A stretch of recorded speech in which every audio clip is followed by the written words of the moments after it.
tweet made headlines. LeBron declined to comment about the politically tense situation in China right now, but did talk about how Morey's tweet has affected the relationship between China and the NBA, its owners, teams, and players. I don't want to get into a word or sentence feud with Daryl Morey, but I believe he wasn't educated on the situation at hand, and he spoke, and so many people could have been harmed, not only financially but physically, emotionally, spiritually. So just be careful what we tweet and we say and what we do. Even though yes, we do have freedom of speech, but there can be a lot of negative that comes with that too. Now, LeBron was immediately met with criticism and went on Twitter to add context to his comments and, quote, clear up the confusion, adding that he is not discussing the substance of the situation. So, Shannon, do you like that he said this? I don't. And, Skip, I would have thought the Daryl Morey tweet was 11 days old. And so LeBron James had 10 days to think about, contextualize, and come to how he want to verbalize his response, knowing, excuse me, that he was going to get asked this question. Mm-hmm. And what we didn't show is that LeBron says that you guys, you know me, follow my career, you know that normally when I speak on a topic, I'm informed, I'm educated. And that's how I approach it. Okay, he says he's not going to speak on this topic because he hadn't followed it that closely, so he's not informed, he's not educated. So if you're not informed and you're not educated, how do you get to call someone else uninformed, uneducated? Because for you to call someone that, you need to be educated on said topic. As what he called the substance of it. Right. Yes. Mm-hmm. For me, and I think where he got the blowback, the thing that separated LeBron James from Michael Jordan is that LeBron James would take a stance. I agree. And did not care about the financial impact. Mm-hmm. And then in this situation, he said it could impact financially, emotionally, physically. Even which is spiritually, but go ahead. That's where the pushback came from. Mm-hmm. It's like, hold on, wait a minute, Bron. You don't think when you took the stance about Trayvon Martin that someone stopped wearing LeBron shoes? You don't think when you got on stage with Hillary Clinton? Because if you think everybody that LeBron, you know, there are Republicans and people that like President Trump that bought LeBron James shoes. So anytime you take a stance, it's not going to be popular with everyone.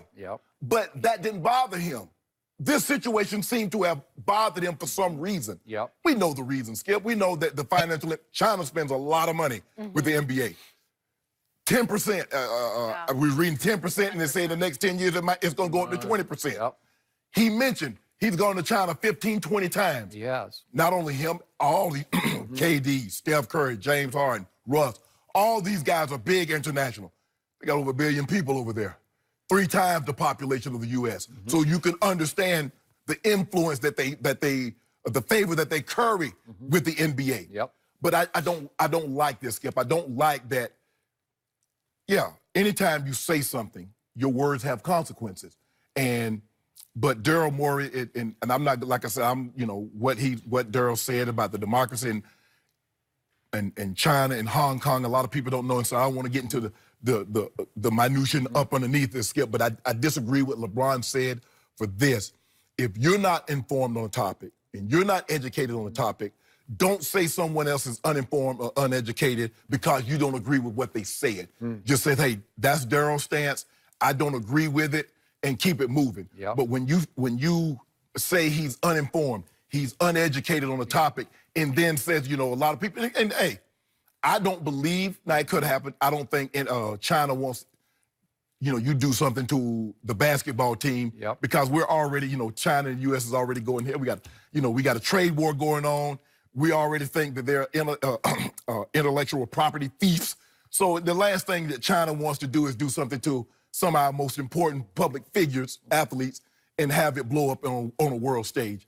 But I'm going to disagree with LeBron and Skip. I don't disagree with LeBron very often. You don't. But in this situation, I'm going to have to disagree, and I don't like what he said. I don't like the way he verbalized it. And he tried to clarify it, and I get what he's saying, but it didn't come out right. And I thought after 10 days, he'd have a better, he could have shaped it, framed it a lot better than what it came out. Okay.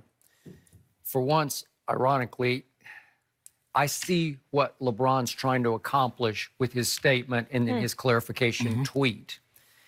And the problem here is everyone got thrown onto an incredibly slippery slope. Correct.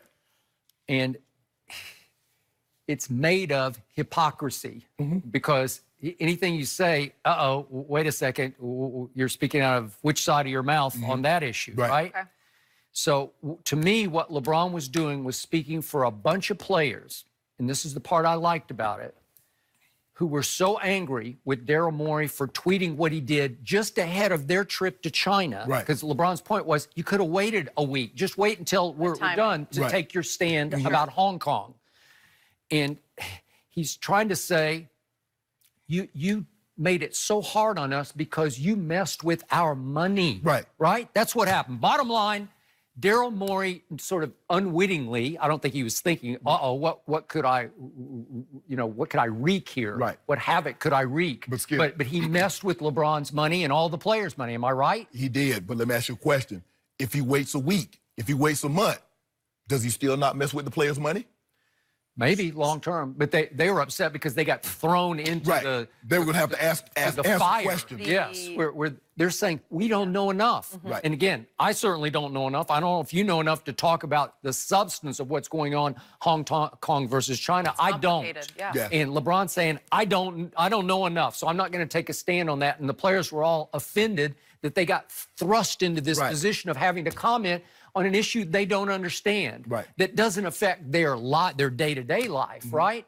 So LeBron is speaking not only for a lot of the players who wanted him punished, they wanted him punished. I don't know if that'd be suspension without pay, whatever, hurt him where he lives, right? But LeBron might have even had the blessing of the commissioner on this one, because he's trying to mend a fence. He's trying to say, as the greatest player we have today, the guy, the most visible, the most popular player we have today, he's trying to send a message back to China.